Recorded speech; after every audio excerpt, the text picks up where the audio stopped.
السلام عليكم ورحمة الله وبركاته. صيامكم مقبول إن شاء الله، تقبل الله أعمالكم. ورجعت لكم الجزء الثاني مال المشتريات، مشاهدة ممتعة. مثل ما شفتوا هاي المشتريات، طبعا هذني من الحاجة على 1000 و2000. وهاي الأكوابة أخذتهم من البالة، الواحد على 1000، كلش حلوات.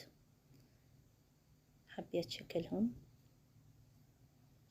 كلش نازك وحلو. وأخذت هذه اللي يخلون يعني نحط بيها صوص الكاكاو. وأخذت هذه للشوربات. وهسه نجي على المواد الغذائية. طبعا بنات هاي المواد الغذائية من المركز التسوقي المدعوم من الدولة، ما أعرف رحتوا زرتوا بعدكم.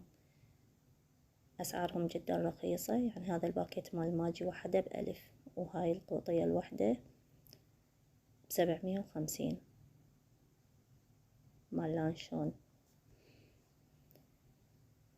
بنات أسعارهم جدا رخيصة على أسعار الدولار قبل. أخذت من عندهم هذا البرغل الناعم، هذا الكيس ب1000.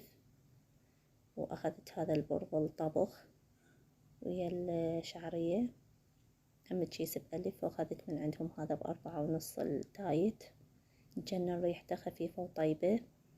أخذت منهم هذه ب2,500. وهذه الشعرية وهذا التمن، هذا اللي زوجي اشتراهم. وهذا السائل مال صحون. وهاي نوعية الصابون كلش طيبة الريحة مالتها،